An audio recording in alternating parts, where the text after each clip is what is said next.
scaling and growing. And I thought I'd come on here to talk a little bit of reality in realty and growing an organization or your team or even your individual sales business through, leveraging other human beings and technology. And obviously there's a lot of tech out there right now. There's a lot of team talk out there right now. There's a lot about growing organizations, whether it's in one of these cloud-based models or, your own brokerage or your own, team dynamic sub-brokers. There's a ton. And so I've been fortunate to be involved with some of these, many of these, and get involved with, the processes behind them. But I want to share that there's no shortcuts to doing it. So oftentimes people will see me, for example, today, out of town at a kids' hockey game, but they may see a sale pop up and go, well, he's got somebody doing it for me. True, I have people in my network, not so much a team, so to speak, anymore, that support what I do from time to time. I've had to visit going back into basics with my audience, with my sales database, with my, brokerage being more hands-on, especially through, the last couple of years when it was really hot, and then last year when there was a challenge. But everybody wants to take the shortcut, and everybody wants to get to that place where they've got more leverage and they've got more time and they've got more, tech that's going to, create more business. What I want to share with you is that when I first started, and the only way that I know anybody ever starts and has tremendous success in this business is with no shortcuts and a pile of time invested into your business. Like, there is no other way. When I first started in a market back in 2008, which wasn't too much different than the one we're in now right here in Ontario, in a lot of places, markets in North America, my days were primarily about 18-hour days. My days consisted of getting up, getting my kids ready for school, getting involved with their sports, getting involved with organizing, the household. And, I certainly had some help at home, but I was the first person at my office, which was a Remax, by the way. I was immediately getting into my contact management system. I was contacting my database. I was doing some form of prospecting. Originally, it was making 200 cold calls a day or going out and knocking on doors. And then it became, converting internet leads at a high level. And I would pick 2 or 3 windows each and every day, almost 7 days a week for a good couple years, where that's what I would do to generate more business.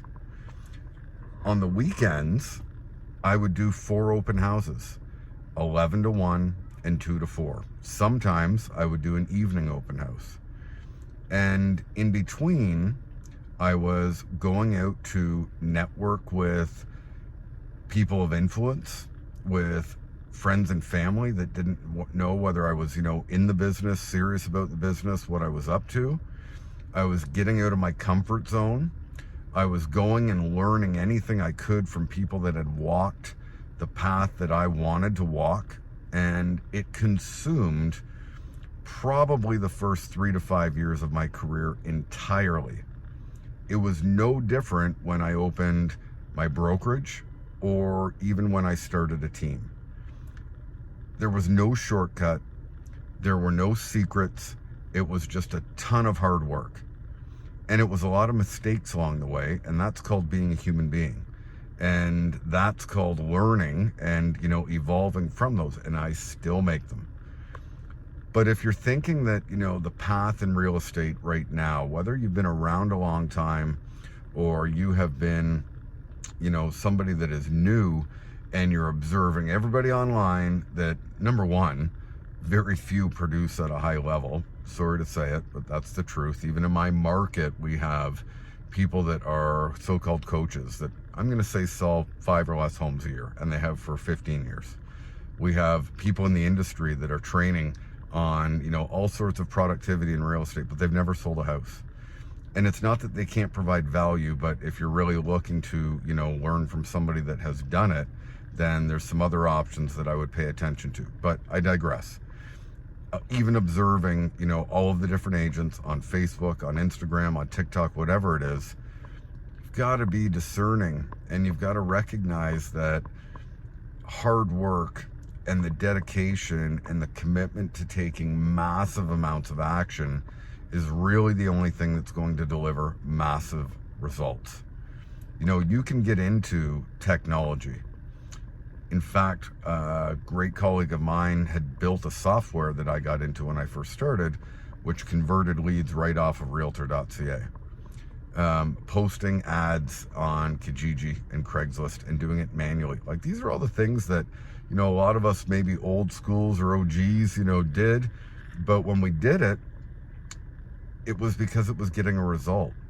And we wouldn't stop doing whatever it was: open houses, cold prospecting, converting leads, working our sphere, being that person that actually reached out and asked for business, maybe in a non-salesy sort of way, but we were doing it, reaching out and, asking for business, going to networking meetings, going to conferences, like doing all the stuff that we know we need to do.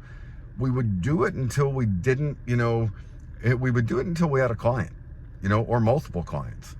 And that's really where I see so many agents right now that are saying, I'm slow, or the market, or, this, that, and the other excuse.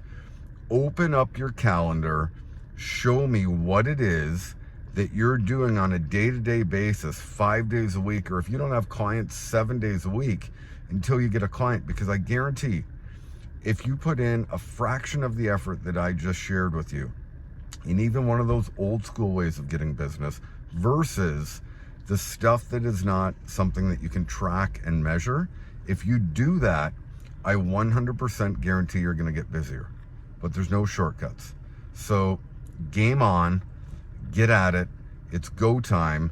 Don't miss the boat again this year if you didn't have such a great year last year. And I know that there's a pile of people that didn't. Here to serve and support anytime.